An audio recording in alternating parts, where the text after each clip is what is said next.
हमारी बाइबल में एक व्यक्ति का जिक्र है जिसका नाम था अब्राहम। उसका पहला नाम अब्राहम नहीं था, हिज नेम वॉज इब्राहिम। लेकिन जब परमेश्वर उस बंदे से मिलता है तब परमेश्वर उसके नाम को इब्राहिम से अब्राहम कहता है।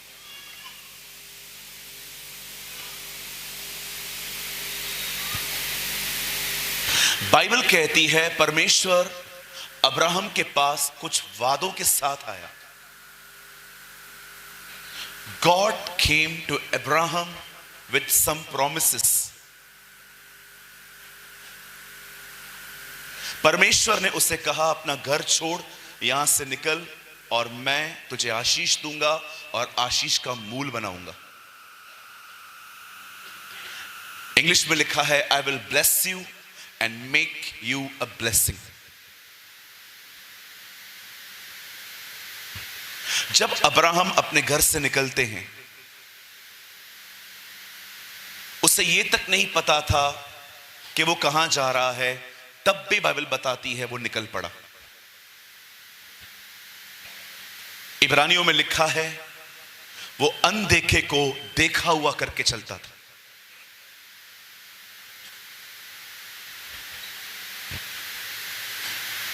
हमारी बाइबल कहती है 25 साल हो गए पर परमेश्वर की प्रतिज्ञा पूरी नहीं हो रही थी। परमेश्वर ने जो वादा उससे किया था कि तेरा वंश बहुत बढ़ेगा, जबकि बाइबल कहती है उसके पास कोई नहीं था, एक बच्चा भी नहीं था।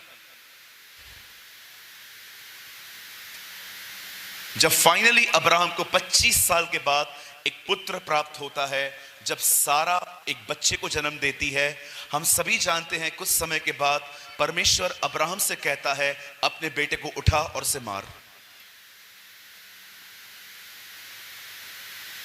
लॉन्ग स्टोरी शॉर्ट, अब्राहम जाते हैं और अपने बेटे को बलिदान करने के लिए तैयार हो जाते हैं। पर जैसे ही अब्राहम अपने पुत्र को मारने वाला था, बाइबल कहती है परमेश्वर की आवाज उसके पास आती है, अब्राहम इस बच्चे को मत छू। मैं जान गया हूं तू मेरा भय मानता है। इस पृथ्वी पर एक ही व्यक्ति होगा जिसके विषय में परमेश्वर कहेगा ये मेरा भय मानता है, और वो हैं जो उसके वचन को मानते हैं। अगर आप विश्वासी हैं, आप ये विश्वास करते हैं यीशु मसीह को छोड़ कोई खुदा नहीं, अगर आपने बपतिस्मा लिया है, आप एक चर्च के मेंबर हैं, पर अगर आप उसकी आज्ञाओं पर नहीं चलते तो आप उन लोगों में नहीं हैं जो उसका भय मानते हैं। और याद रखिए आप बहुत सारी आशीषों से वंचित रह सकते हो। मेरी बाइबल कहती है यहोवा अपने भेद उन पे प्रकट करता है जो उसका भय मानते। अगर आप एक विश्वासी हैं पर परमेश्वर का भय नहीं मानते, परमेश्वर अपने भेद आपको कभी नहीं बता पाएगा।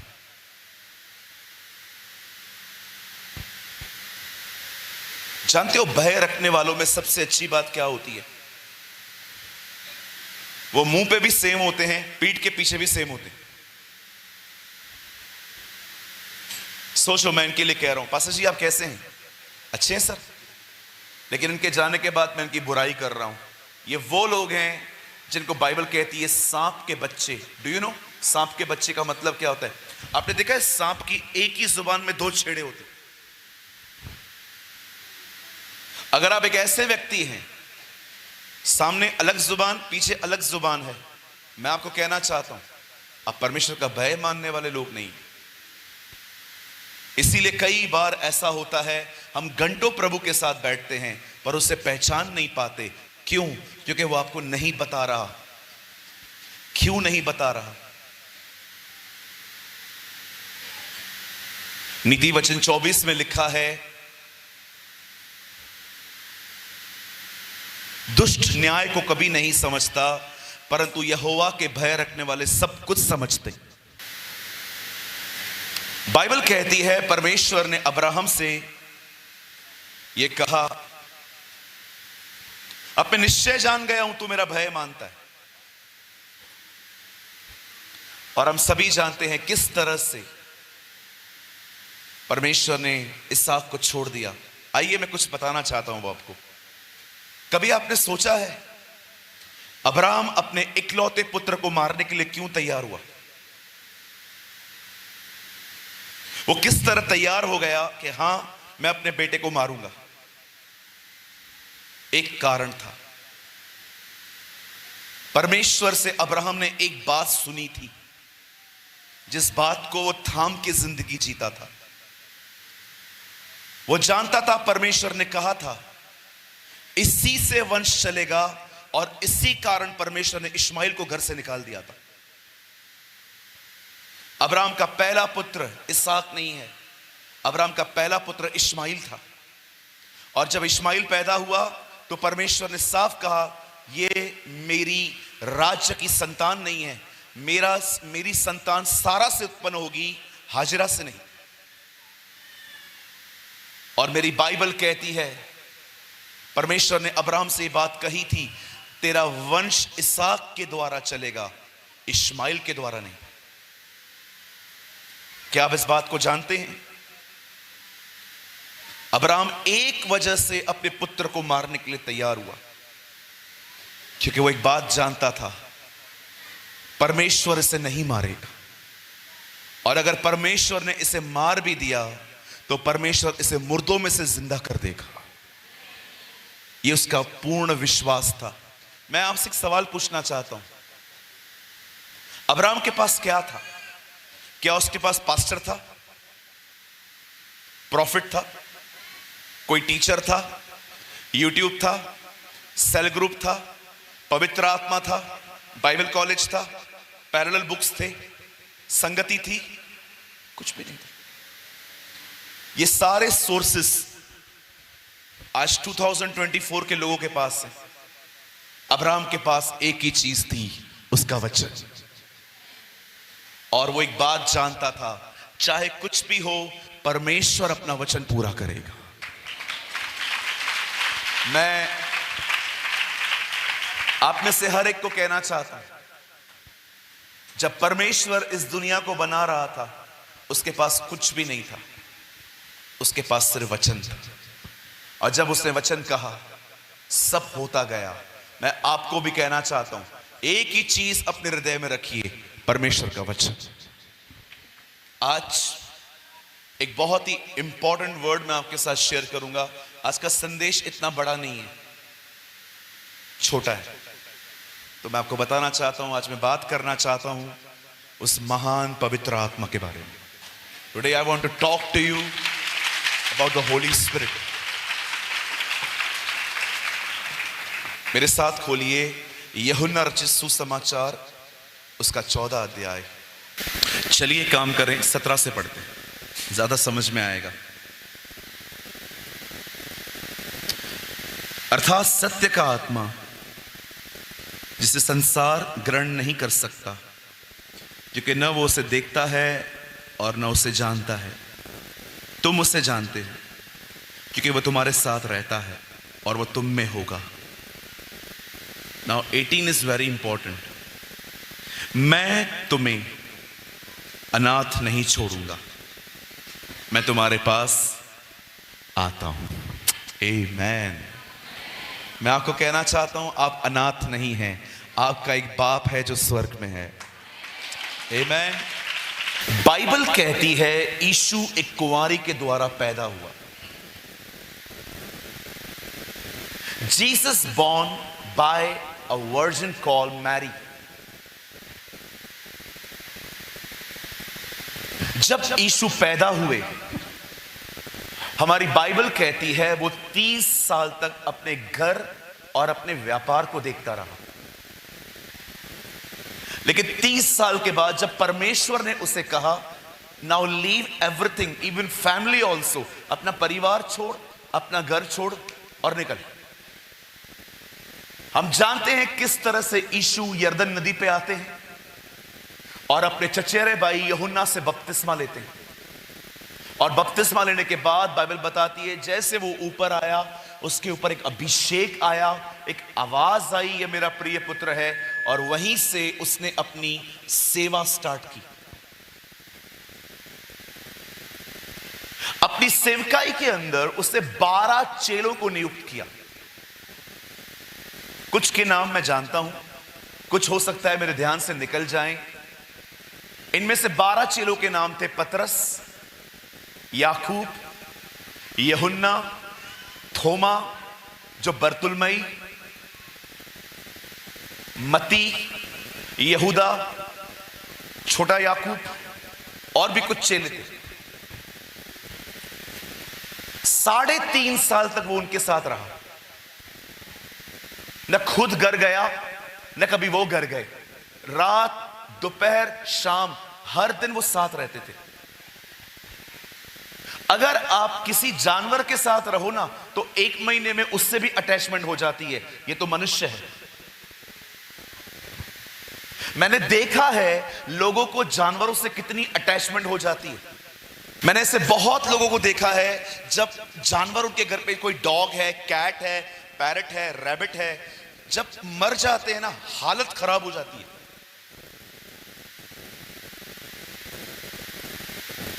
आप सोचिए, एक जानवर के साथ आपकी अटैचमेंट हो जाती है, इंसान के साथ क्या होता होगा। 3.5 साल तक यीशु उनके साथ रहा, उनको खाना खिलाता रहा, पिलाता रहा, उन्हें हर तरह की ब्लेसिंग्स देता रहा। लेकिन एक दिन ऐसा आया जब बाइबल कहती है उसने एक बात कही, अब मैं जाने वाला हूं और जहां मैं जाऊंगा वहां तुम नहीं आ सकते। जब चेलों ने यह बात सुनी, आप सभी जानते हैं, एक रात ऐसे आई जब उसने अपने चेलों को बिठाया और अपने बाहरी कपड़े उतारे और सिर्फ यह हिस्सा उससे ढाका अंगोछे से, और हर एक के पांव को यहां पर रखकर वो धोने लगा। और जैसे उसने हर एक के पांव धो लिए, क्या आप बिलीव कर सकते हो, उससे यहूदा स्क्रोती के भी पांव धोए हैं। जब मैं इस वचन को पढ़ता हूं ना, मुझे एक चीज समझ में आती है, मैं ऐसा कुछ नहीं कर सकता जिसको देखकर परमेश्वर का प्यार मेरे लिए बढ़े। मैं ऐसा कुछ नहीं कर सकता जिसको देखकर प्रभु का प्यार मेरे लिए कम हो। उसका प्यार एक है। His love is same। आप जानते हैं, आप ऐसा कुछ नहीं, आप में से कुछ लोग होंगे जो रोज रोज सेम गुनाहों में, डेली उन्हीं गुनाहों में गिरते होंगे और आपको ऐसा लगता होगा जैसे परमेश्वर मुझसे तंग हो चुका है। मैं आज आपको कहना चाहता हूं, आप ऐसा कुछ नहीं कर सकते। कुछ ऐसे लोग होते हैं जिनको लगता है कि परमेश्वर मुझसे डिस्टर्ब है, दुखी है, हताश है। मैं आप में से हर एक को कहना चाहता हूं, यहां देखिए, मैं आपको बताना चाहता हूं, इतनी गंदी जिंदगी जीने के बाद भी कुछ लोगों के साथ परमेश्वर क्यों प्रेम करते हैं। मैं ऐसे जवानों को जानता हूं जिनसे हर दिन व्यभिचार होता है।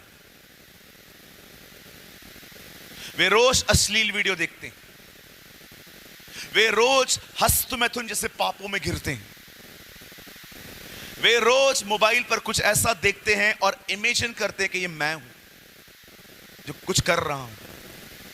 कभी आपने सोचा है इतने गुनाहों के बाद भी परमेश्वर आपसे प्रेम क्यों करता है? कुछ लोगों को लगता है जब मैं व्यभिचार करता हूं तब मैं अकेला रहता हूं। आप अकेले नहीं रहते, वहां पर और कोई और भी रहता है। वो यीशु नहीं है, वो है दुष्ट आत्मा। आप जानते हैं इतना कुछ होने के बाद भी परमेश्वर हमसे प्रेम क्यों करता है? आइए मैं आपको उत्तर देता हूं आज। जब यीशु उनके पांवों को धो रहा था, उसे पांव को धोने के बाद वापस अपने वस्त्र पहने और उन्हें पता है क्या कहता है? मैं जा रहा हूं, लेकिन यह बात याद रखना, जहां मैं जा रहा हूं वहां तुम में से कोई नहीं आ सकता। जब चेलों ने यह बात सुनी कि वो जाने की बातें कर रहा है, तब चेले व्याकुल हो गए। इसलिए 13 अध्याय पूरा होने के बाद 14:1 में लिखा है, तुम्हारा मन व्याकुल ना हो। आप जानते हो क्यों व्याकुल थे वो? क्योंकि वो जान गए थे अब ये जाने वाला है। दे फील इनसिक्योर, वे असुरक्षित महसूस कर रहे थे। उन्हें अकेला, जैसे एक व्यक्ति के जाने पे आप अकेले हो जाते हो, उन्हें ऐसी फीलिंग्स आने लगी। जब यीशु ने देखा कि वे अकेला फील कर रहे हैं, तब यीशु जान गया यह सही समय है पवित्र आत्मा की बात करने का। तब उसने एक बात उन्हें कही, मैं जा रहा हूं लेकिन मेरी जगह पे एक और आ रहा है, पवित्र आत्मा। कौन है पवित्र आत्मा? आप में से बहुत सारे लोग तो शायद उसको जानते भी नहीं होंगे। हमारी बाइबल कहती है, एक कुछ लोगों से यह पूछा गया था, क्या आपने विश्वास करते समय पवित्र आत्मा पाया बपतिस्मा के समय? वो कहते हैं हमने तो उसकी चर्चा भी नहीं सुनी है। जानते हैं पवित्र आत्मा कौन है? परमेश्वर एक शख्सियत है 3 व्यक्तित्व में, बाप, बेटा, पाकरू। पिता, पुत्र, पवित्र आत्मा। आप जानते हो पवित्र आत्मा खुद परमेश्वर है। आप में से बहुत सारे लोग ये, आई डोंट नो आप में से कितने लोग ये बात जानते हैं, पवित्र आत्मा आप सब में है। मैं प्रूफ कर सकता हूं आप में से हर एक के अंदर पवित्र आत्मा है। अगर आप ये विश्वास करते हैं कि यीशु मेरे गुनाहों के लिए मारा गया, गाड़ा गया, जी उठा, मैं आपको कहना चाहता हूं यह विश्वास आपका है ही नहीं, यह विश्वास पवित्र आत्मा का है। वो आपके अंदर है, इसीलिए आप इस बात पर विश्वास कर पाते हैं।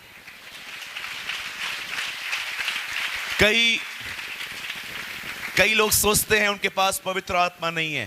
सर, मैं आपसे एक सवाल पूछना चाहता हूं, बपतिस्मा पहले मिलता है कि पवित्र आत्मा? Come on, give me answer. पानी का बपतिस्मा पहले लिया जाता है कि पवित्र आत्मा बाद में मिलता है? कि पवित्र आत्मा पहले मिलता है, पानी का बपतिस्मा बाद में मिलता है? जो कहते हैं कि पवित्र आत्मा पानी के बपतिस्मे के बाद मिलता है, मैं बताना चाहता हूं रॉन्ग थियोलॉजी में चल रहे हो। पवित्र आत्मा नहीं तुम्हें पानी के बपतिस्मे के लिए तैयार किया है। यस, कहिए अपने पास वाले को, बधाई हो तुम्हें पवित्र आत्मा है। नहीं, ये ब्रदर प्रेमानी गलत सिखाता है, हमारे पास तो अन्य भाषा है नहीं, तो किधर से पवित्र आत्मा आया? यीशु कभी अन्य भाषा नहीं बोले थे, तो क्या उनके पास पवित्र आत्मा नहीं था? मेरे कलीसिया के पास्टर दिनेश को आज तक अन्य भाषा नहीं मिला है, तो क्या उसके पास पवित्र आत्मा नहीं है? तो ब्रदर आप अन्य भाषा को नहीं मानते हो? 100% मानता हूं, लेकिन मैं ये ईमान नहीं रखता कि सिर्फ अन्य भाषा बोलने वालों को ही पवित्र आत्मा मिला है। मैं ये विश्वास करता हूं जो कुरिन्थियों में लिखा है कि बगैर पवित्र आत्मा के कोई यीशु को प्रभु नहीं कह सकता। अगर आप ये मानते हैं कि वो परमेश्वर जो स्वर्ग में है उसने मेरे लिए अपना पुत्र बलिदान किया, मैं आपको कहना चाहता हूं ये विश्वास पवित्र आत्मा का है। कौन कह सकता है कि आपके पास पवित्र आत्मा नहीं है? यह बात अलग है, आपके पास पवित्र आत्मा की हो सकता है, भरपूरी नहीं है, क्योंकि पवित्र आत्मा विश्वास से मिलता है। परमेश्वर पवित्र आत्मा की भरपूरी कीमत चुकाने से मिलती है। अगर आपने नहीं सुना, मैं फिर से कहना चाहता हूं, पवित्र आत्मा विश्वास और अनुग्रह से मिल जाता है, लेकिन पवित्र आत्मा की भरपूरी कीमत चुकाने से मिलती है। जानते हो कीमत क्या होती है? यिर्मयाह नबी कहता है, जब तेरी छाया मुझ पर आई तब मैंने मन बहलाने वाले लोगों से मैं उठ गया और मैं अकेला हो गया। याद रखिए, संसार को त्यागना पवित्र आत्मा के भरने की कीमत है।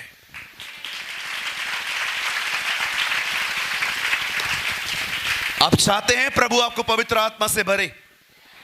दुनिया से अलग हो जाओ, दुनिया में जाओ, दुनिया में खाओ, दुनिया को पियो, पर दुनिया को कभी अंदर नहीं लेने का। कितने लोग चाहते हैं प्रभु आपको पवित्र आत्मा से भरे? पे द प्राइस, कीमत चुकाओ। क्या कहा उन 5 कुंवारियों ने आके? हमारे पास तेल नहीं है। उन 5 ने क्या कहा? मोल लो, गो एंड परचेस। जब यहोवा की छाया मुझ पर आई, तब मैं मन बहलाने वालों से दूर हो गया और अकेला रहने लगा। यह कीमत है प्रभु की उपस्थिति में चलने की।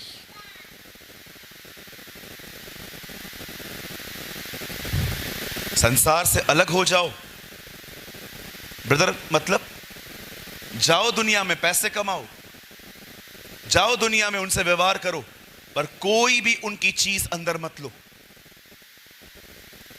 एक बोट होती है ना, बोट, वो पानी में खड़ी होती है, पानी उसकी दुनिया है, पानी में वो चलती है, पानी में वो रहती है, पर वो कभी पानी अंदर नहीं लेती, क्योंकि उसे पता है जिस दिन पानी अंदर आया खत्म।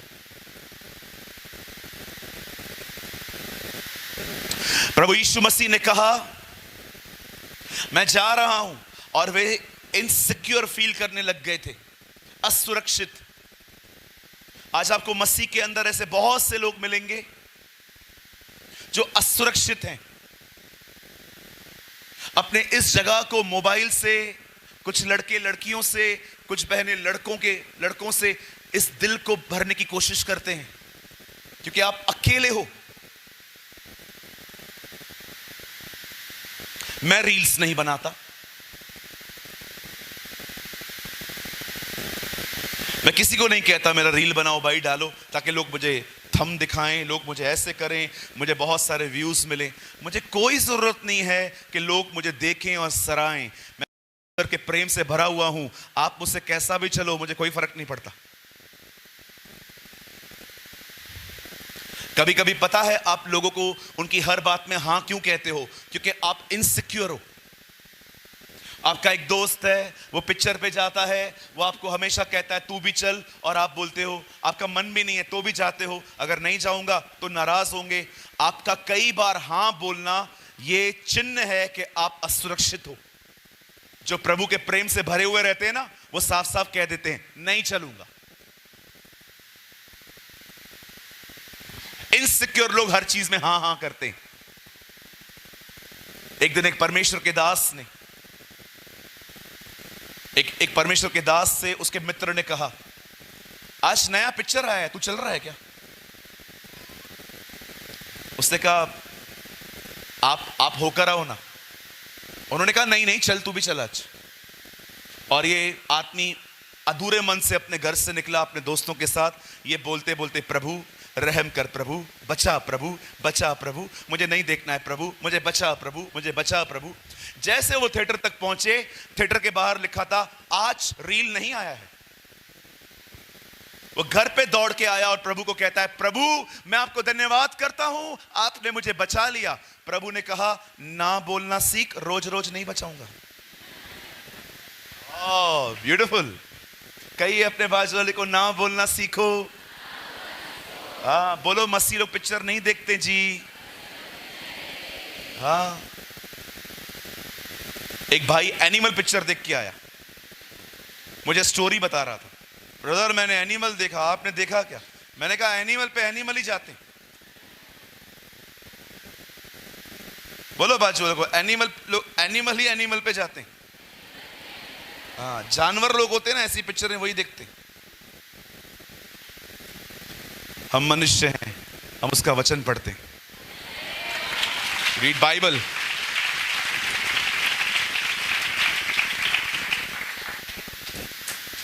ये हॉलीवुड, बॉलीवुड, टॉलीवुड, ओनलीवुड, इनसे दूर रहिए।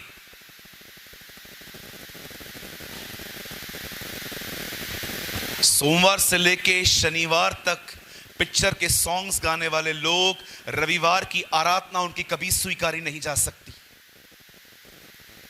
शैल आई रिपीट? जो सोमवार से लेके शनिवार तक पिक्चरों के सॉन्ग गाते हैं, निंदाएं करते हैं, बुराइयां करते हैं, यहाँ की बातें वहाँ करते हैं, चुगलियां मारते हैं, जो लोग सोमवार से लेके शनिवार तक ऐसी जिंदगी जीते हैं, रविवार के दिन परमेश्वर उनकी आराधना कभी स्वीकार नहीं सकता।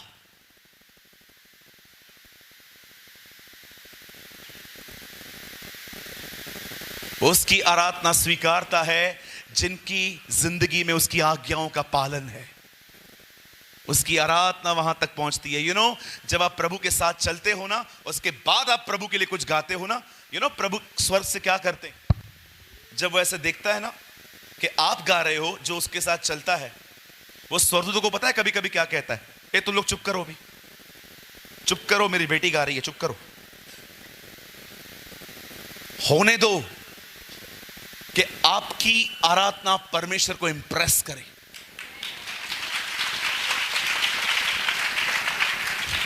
जब यीशु ने देखा उसके चेले अकेला फील कर रहे हैं, तब उसने कहा, सुनो मैं जा रहा हूं, लेकिन यह बात याद रखना, मैं तुम्हें अनाथ नहीं छोड़ूंगा। Oh what a word for our generation. मैं तुम्हें पवित्र आत्मा दूंगा। वो पवित्र आत्मा जब तुम्हारे अंदर आएगा, याद रखिए, पवित्र आत्मा की सबसे पहली सेवकाई आपसे अन्य भाषा बुलवाना नहीं है। पवित्र आत्मा की सेवकाई ये नहीं है कि आप लोगों को जबरदस्ती जमीन पे गिराएं, जो गिरते भी नहीं हैं। पवित्र आत्मा की सबसे महान सेवकाई है एक आदमी को यह महसूस करवाना कि तू अनाथ नहीं है, तेरा एक बाप है जो स्वर्ग में है।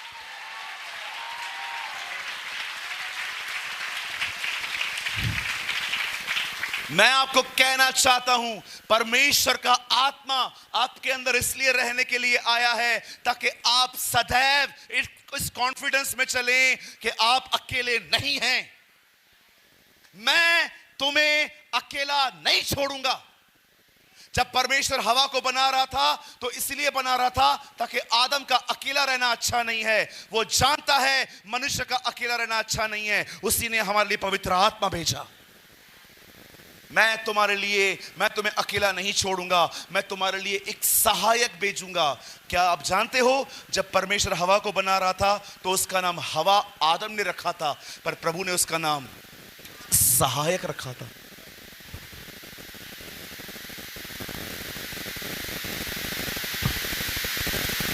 पवित्र आत्मा की सबसे महान सेवकाई पता है क्या है? आपको महसूस करवाना आप अकेले नहीं हैं। आपका एक बाप है, और उससे भर जाने के बाद हो सकता है कभी कभी आप अन्य भाषा न बोलो, लेकिन हर विश्वासी एक काम जरूर कहेगा। पौलुस कहता है, तुम उस आत्मा को पाए हो जो तुम्हारे अंदर से उसे हे अब्बा, हे पिता कहता है। डैड, पप्पा। आप बेटियों से ज्यादा कौन समझ सकता है बाप का प्यार क्या होता है? You know very well. आप जानते हो,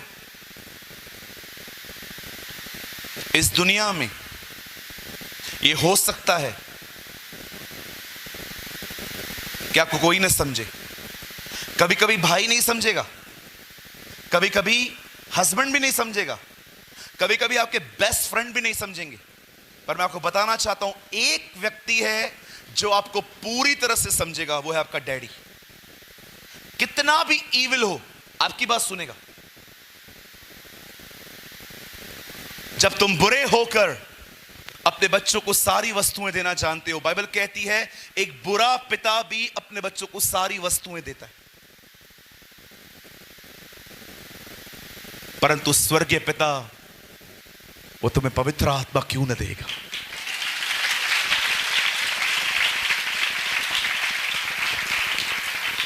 मेरे भाइयों, मेरी बहनों, वो हमेशा आपको यह महसूस करवाएगा कि आपसे परमेश्वर ने कितना प्यार किया है। एक रात बाइबल कहती है यीशु गिरफ्तार हुए, उन्हें मार मार के ले गए। लिखा है उनकी दाढ़ी खींच के ले गए। बाइबल कहती है उसकी पीठ तोड़ी गई, उसके हाथों पे कीले मारे गए, उसके पांवों पे कीले मारे गए, उसके यहां पर बाला डाला गया। बाइबल कहती है लोग उसके मुंह पे थूक रहे थे। परमेश्वर का वचन कहता है, कुछ लोग आंखों पे पट्टियां बांध के कह रहे थे, भविष्यवाणी कर, तुझे कौन मार रहा है। उसका मजाक उड़ाया गया, उसे मारा गया, उसे पीटा गया, उसे कुचला गया, उसे भेदा गया। यह व्यवहार क्यों उसके साथ हुआ, जबकि उसने कुछ भी गलत नहीं किया था। पवित्र शास्त्र बाइबल बताती है, हमारे पाप उस पर डाल दिए गए। आप जानते हो, परमेश्वर को मनुष्य के पापों का जितना क्रोध था, वो उसने सब यीशु पे निकाल दिया। क्या आप जानते हैं परमेश्वर हमसे क्रोधित क्यों नहीं है? क्योंकि परमेश्वर ने अपना क्रोध क्रूस पर अपने पुत्र पर उतारा है। हम जब क्रूस को देखते हैं, हम यीशु मसीह की तरफ देख के कहते हैं, क्या प्यार किया है तूने मुझसे, तूने मेरे लिए अपने आप को बलिदान कर दिया। पर कभी आपने सोचा है उसकी ये हालत ऐसी हुई क्यों? यशायाह की किताब में लिखा है, जब हमने उसकी तरफ देखा तो हमने क्या देखा, वो इंसान की तरह लग ही नहीं रहा था। पता नहीं क्या किया था उसके साथ,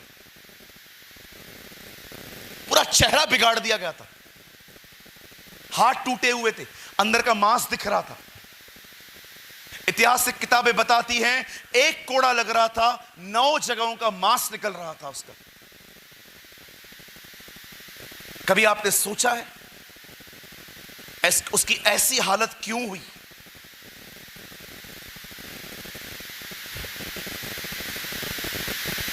क्योंकि परमेश्वर ने अपना क्रोध उस पे निकाला।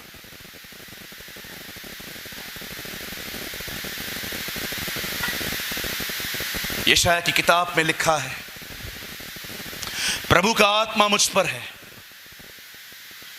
उसने मेरा अभिषेक किया है ताकि मैं बंदियों को छुड़ाऊं, सुसमाचार प्रचार करूं, अंधों को दृष्टि पाने का, लंगड़ों को चलने का और प्रभु के विश्राम के दिवस का प्रचार करूं, और लोगों को बताऊं कि परमेश्वर की जलजलाहट का दिन आने वाला है। आप जानते हो, यह पुराने नियम में लिखा है कि यीशु मसीह जब आएंगे तो वो सुसमाचार बताएंगे और अपना प्रचार कहां खत्म करेंगे? जलजलाहट का दिन, मतलब वो दिन जो न्याय का आने वाला है। कभी आपने सोचा था जब यीशु नासरत में आया, उसने यशायाह नबी की किताब ली और उसने वही पैसेज खोला जिसमें यह लिखा था। उसने खोला और कहा, देखो नबी का यह वचन आज तुम्हारे लिए पूरा हो रहा है। प्रभु का आत्मा मुझ पर है, उसने मेरा अभिषेक किया है ताकि मैं सुसमाचार सुनाऊं, अंधों को दृष्टि पाने का, लंगड़ों को चलने का और प्रभु के विश्राम के दिवस का प्रचार करूं। आखिरी लाइन आने वाली थी, उसे बुक बंद कर दी। आप पढ़ के देखिए, जो यशायाह में लिखा है, जब यीशु ने उसको पढ़ा है नए नियम में, जो क्रोध की लाइन है ना, उसे पढ़ी नहीं है, बंद कर दी है। आराम से घर जाके पढ़ना दोनों अध्याय। यशायाह ने लिखा था यीशु जब आएगा तो ये कहेगा, लेकिन जब यीशु आता है सब बोलता है, लेकिन वो जो लास्ट की लाइन है ना, जलजलाहट का दिन, वो यीशु ने पढ़ा ही नहीं। इंग्लिश में लिखा है, ही क्लोज द बुक। मैंने प्रभु से कहा, प्रभु ये आपने पढ़ा क्यों नहीं? आशीष तुम ले लो, क्रोध मैं ले लूंगा, इसलिए मैंने नहीं पढ़ा। वो क्रोध का जो दिन था ना, जो तुम पर आना था क्योंकि तुमने पाप किए थे, वो क्रोध का दिन उस दिन अब आएगा जब मैं मरूंगा। जब परमेश्वर ने उसे वहां पर टंगने दिया, जब यीशु मसीह मर रहे थे, मैं आपको बताना चाहता हूं, हमारे पाप उस पर आए और पाप का दंड उस पर आया, और आपने देखा उसकी हालत क्या हो गई। जानते हो आज परमेश्वर आपसे प्रेम क्यों करता है? वो आपसे क्रोधित क्यों नहीं है? क्योंकि उसने अपना पूरा क्रोध अपने पुत्र पर उतारा है। मुझे रोज पवित्र आत्मा ये रिमाइंड करवाता है। क्या कहा यीशु ने? प्रभु भोज क्यों खाना है? इससे मेरे स्मरण में खाना। ये रोटी तुम्हें याद करवाएगी कि मेरी जिंदगी तुम्हारे लिए कैसे दी गई है।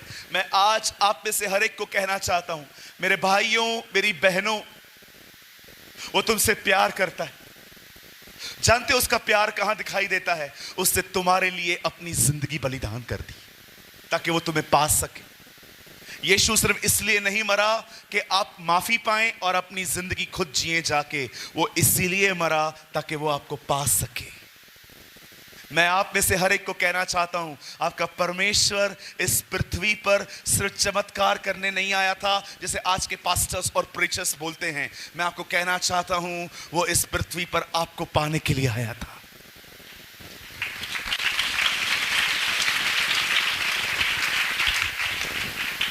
और मैं आप में से हर एक को कहना चाहता हूं, अगर आप में से कोई भी ऐसा है यहां पर जिससे ये महसूस होता है, ब्रदर मैंने बहुत गंदी जिंदगी जी है, मैंने बपतिस्मा के बाद भी पाप किए हैं, व्यभिचार किया है, गंदे वीडियोस देखे हैं, लोगों के पैसे नहीं लौटाए हैं, बहुत सारे गलत काम किए हैं, मैं आप में से हर एक को कहना चाहता हूं, पतरस से उसका 3 बार इनकार किया, परमेश्वर ने फिर भी उससे प्यार करना बंद नहीं किया। पौलुस ने उसकी कलीसिया को सताया तो भी परमेश्वर ने उसका चुनाव किया। मूसा के हाथ से हत्या हो गई, उसके बाद भी प्रभु ने उसे मिस्र से छुड़ाने वाले के हाथ में नियुक्त कर दिया। मैं आपको कहना चाहता हूं, आदम से पाप हो गया, उसके बाद भी परमेश्वर ने उसके नंगेपन को ढांप कर उसे वहां से बाहर निकाला। मैं आपको बताना चाहता हूं मेरे भाइयों, मेरी बहनों, थोमा अविश्वास करता था, उसके बाद भी वो उससे मिलने आया। इतिहास गवाह है, अपनी हमारी कमजोरियों को देखने के बाद भी वो हमसे प्रेम करता है। अगर आप एक ऐसे व्यक्ति हैं जिसे लगता है ब्रदर आपने तो प्रभु में आने से पहले पाप किए थे ना, मैंने तो प्रभु को समझने के बाद भी बहुत सारे पाप किए हैं, हो सकता है आपके अंदर ये दोष भावना हो खुद के लिए कि परमेश्वर अब मुझसे कहां से प्रेम करेगा। ब्रदर मैंने एक अच्छी जिंदगी नहीं जी है, मैंने बहुत झूठ बोले हैं, मैंने अपनी पत्नी से झूठ बोले हैं, मैंने बहुतों के पैसे नहीं लौटाए हैं, मैंने बहनों पर बुरी नजर डाली है। मेरे भाई, मैं बड़ी दृढ़ता से आज कहता हूं यहां पर, तेरा परमेश्वर तुझसे आज भी प्यार करता है।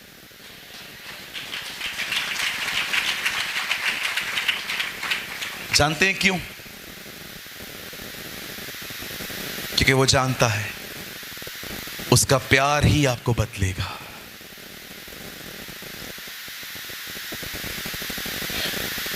आई डोंट नो आप में से कितने लोग मुझे पकड़ पाएंगे कि अब मैं जो सही बोल रहा हूं कि मैं गलत बोल रहा हूं। मैं आपके लिए एक वचन पढ़ रहा हूं, यहां देखिए, मुझे याद है, मैं ऐसे ही बोल देता हूं, पकड़िएगा मैं सही बोल रहा हूं कि गलत बोल रहा हूं। हे भाइयों, मैं तुम्हें परमेश्वर का क्रोध सिमरन करवाता हूं और तुमसे विनती करता हूं कि अपने शरीरों को पवित्र, निर्दोष, निष्कलंक और बावता हुआ बलिदान करके चढ़ाओ। अब मैं आपसे सवाल पूछना चाहता हूं, क्या मैंने सही पढ़ा?